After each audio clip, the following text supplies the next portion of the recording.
Well, you can have all the knowledge in the world, but without the experience and skills to back it up, what good is it? And today we're going to talk about the difference between knowledge and skills. And if you live in an apartment or don't have a homestead yet, don't worry, this is going to be for you as well. Hey everybody, welcome back to Living Traditions Homestead.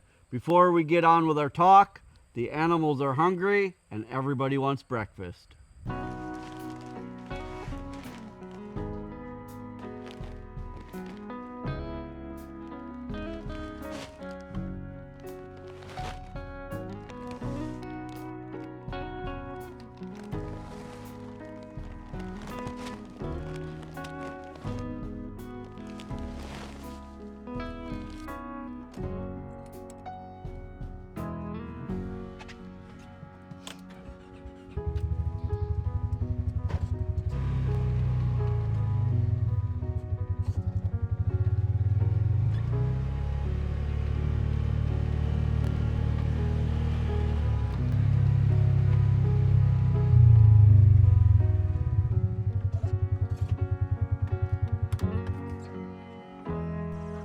Out here in Wattlesville, we keep our feed in black garbage cans underneath this shelter. The chickens like to hang out in the shelter during the day too, just to get some shade, but it also makes a good way to keep the rain off of these containers that we keep our feed in. We keep one container full of pig feed on the left-hand side, the smaller container, and then on the other one is where we have all of our layer feed. That is what the ducks, geese, and all of the chickens here in Wattlesville eat.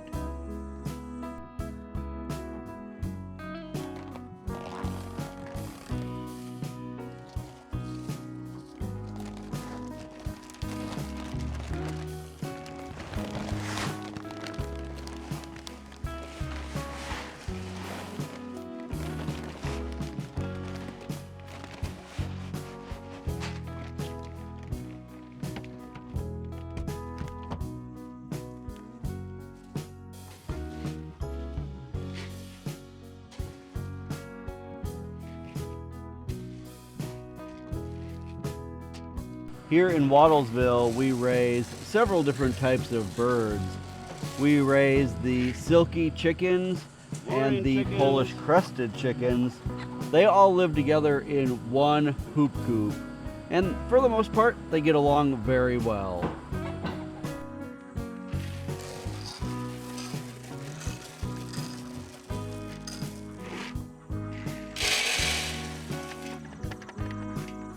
And we also raise Pekin ducks. They are by far our favorite ducks. And they are always just so energetic in the morning and just wake up with a zest for life. Good morning, geese. We also have American buff geese. 4 of these are goslings that just hatched out this spring. Can you even tell anymore which ones are the goslings?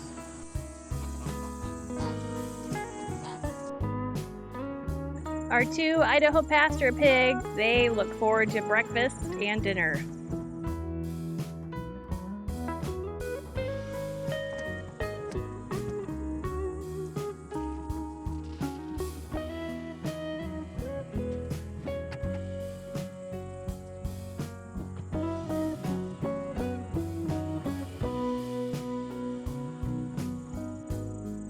They absolutely also love to play in the water and love to be sprayed with the hose. When we first brought them onto our homestead, they did not know how to dig a wallow. We were just putting water in a pan for them. Just recently, they have started to enjoy digging out a new wallow for themselves.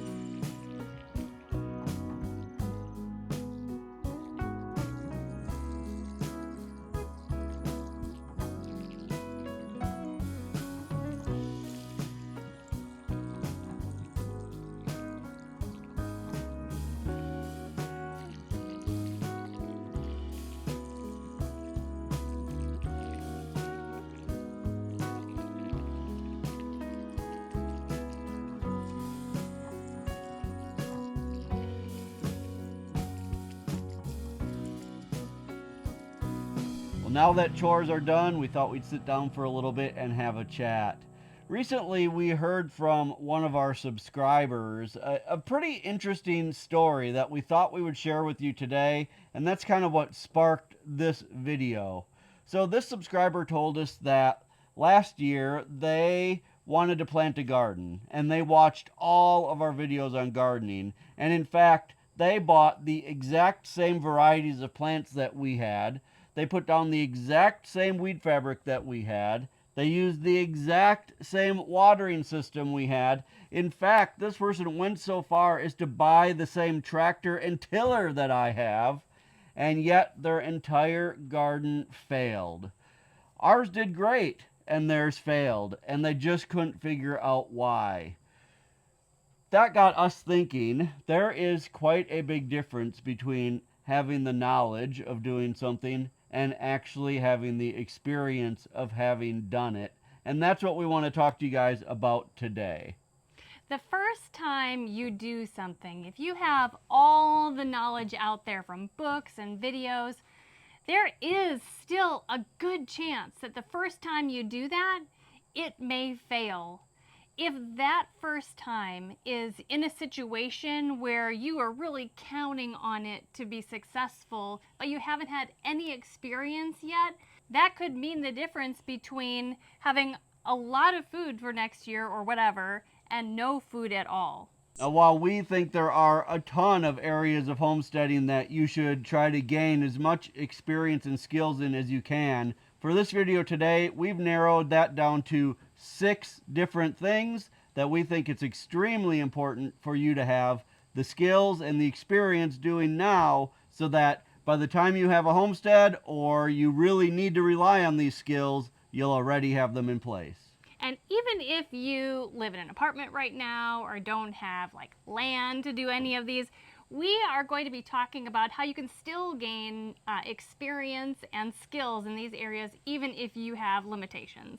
All right, let's jump right in. The first thing that we want to talk about, the first skill that we think you need to gain experience in, is seed starting. Now, seed starting is one of these things where you can read a ton of books on how to start seeds. You can find out the perfect time of year to start seeds, the perfect growing medium, the planting depth, how much light they require, how often you should water them, and you can still fail at it. In fact, we sell on our website, we sell a cheat sheet for just a couple dollars that will tell you the exact time. It'll tell you all of that information, when to start your seeds, how much light, everything that you need to know to start seeds. But even if you were to memorize all of the information on that cheat sheet, it doesn't guarantee you're going to be successful at starting seeds. There is so much knowledge that you gain through experience with starting seeds. Number one, you really learn about soil moisture, when these are too wet, when they're too dry, and that's really not something that you can just learn from a book or even on a video. Troubleshooting why your seedlings are long and leggy, how to fix that, even like figuring out what seedlings or little plant starts do better in kind of a warmer situation versus a cooler situation. And I'll give you an example. Our little tomato plants, when it gets to be, almost spring, we have found that if we keep them cooler, like if we put them outside when it is cooler, like in the 40s, they actually thrive during that time when they're seedlings in a cooler environment while they're waiting to be transplanted into the ground.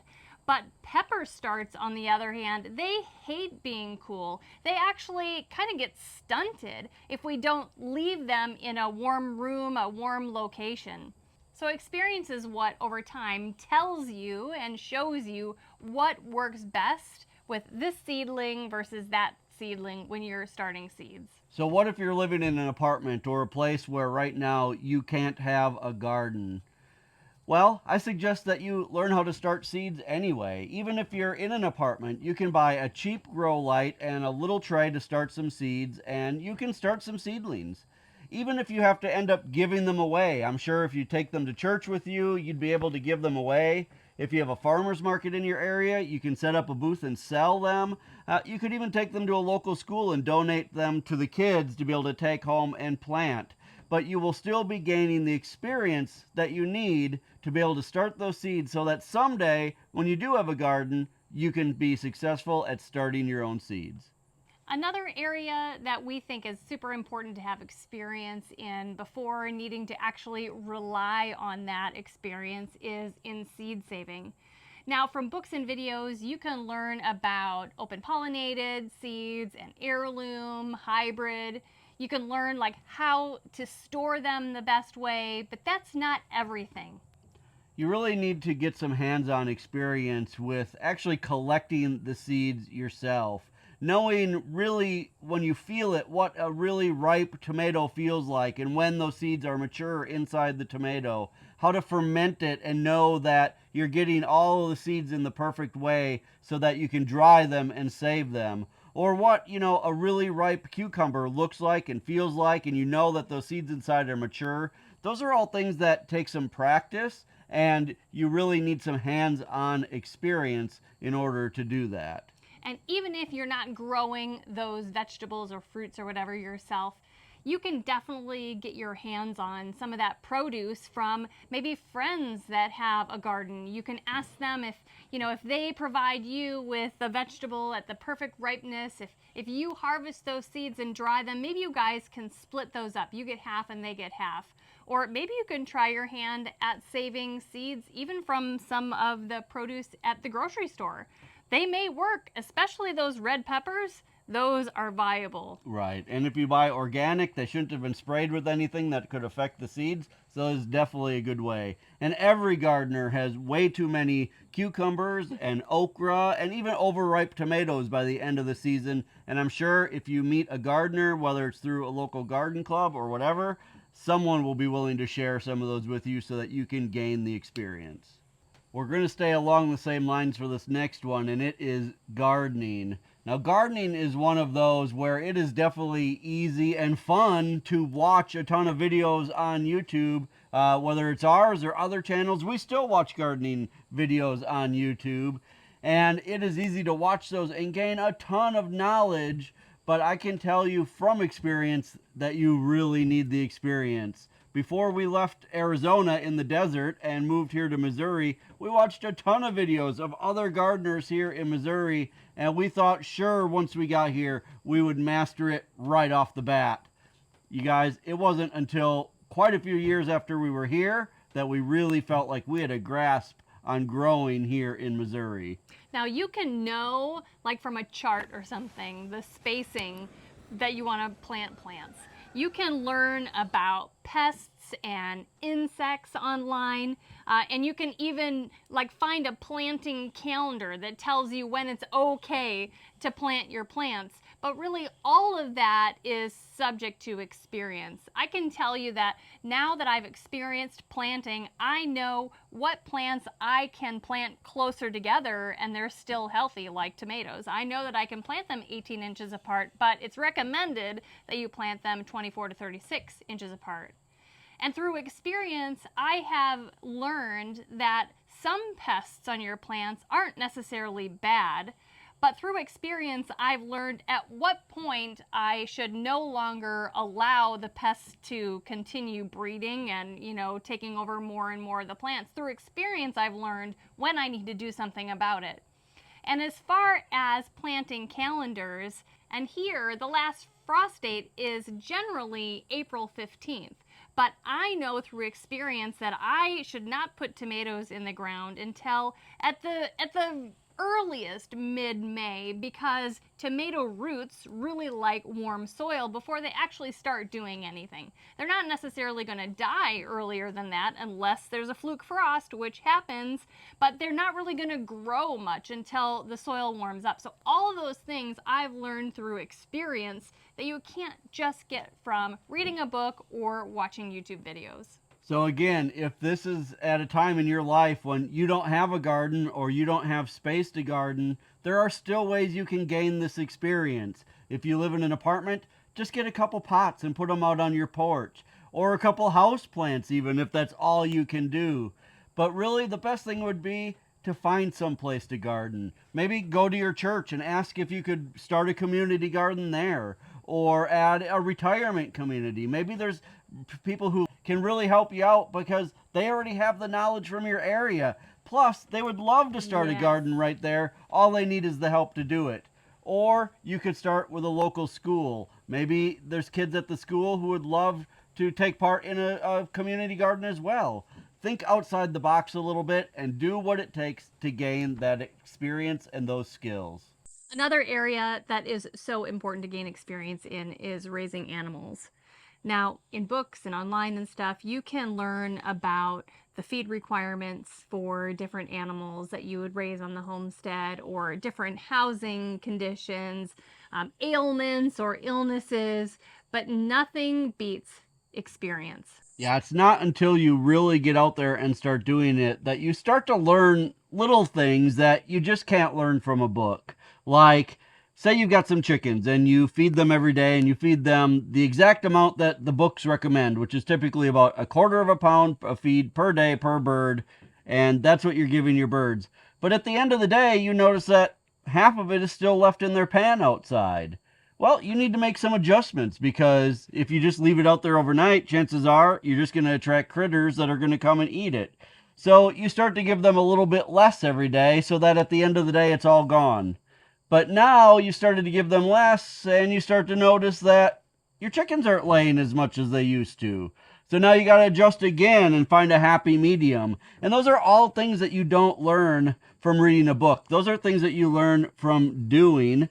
And they're just little things here and there, but you pick them up along the way. And once you start to gain those as kind of a bank in your brain, you'll really start to know all of the animals on your homestead.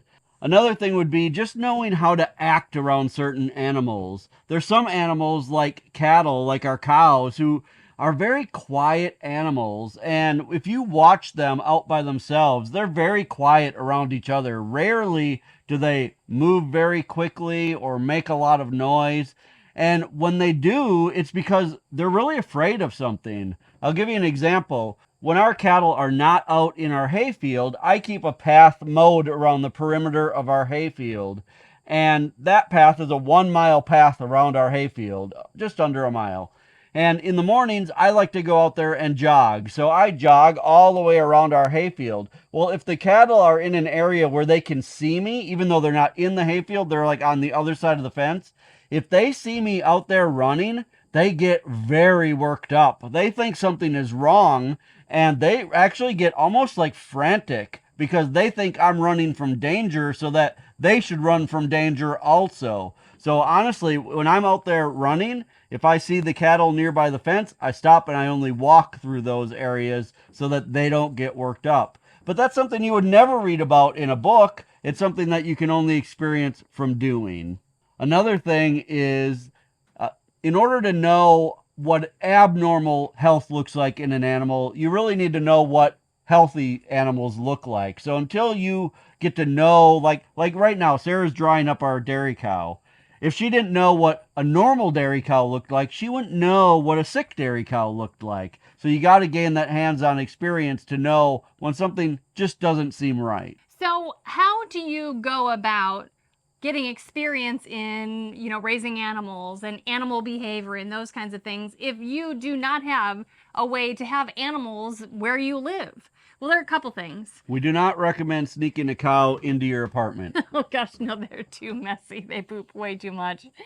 But you can go to a farmer's market and say, hey, you know what? I would really like to learn more about raising animals. So I would really like to come over to your place if you're open to it. Don't be all weird, and learn from them, kind of work for free. You could also volunteer or ask to be a farm sitter.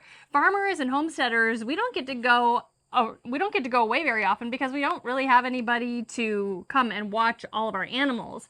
So you could volunteer to be a farm sitter. And lastly, you could go to your city or your town and see what animals are actually allowed to be raised in your area. Who knows, you might be allowed to have a couple chickens in your backyard, or a couple rabbits or quail. Even in an apartment, you might be able to raise rabbits or quail on your patio because technically they're pets. And even if you, for right now, don't raise them for food, just raise them to learn the skills of raising them. Right. Raise the quail for some eggs, and you'll get the benefit of learning in the process. Now, the next area that we feel is pretty critical to have experience in is small animal processing. There are books out there that have step by step what to do, and we can tell you from experience that there's a big difference between reading how to process a small animal and actually doing it. Yeah, there's a lot that goes into that. Not only the actual act of doing, processing an animal, but the mental part of processing an animal. You need to know before maybe your life depends on it, whether or not you're able to do that. You need to set your mind at ease with the fact that there is a difference between pets and livestock.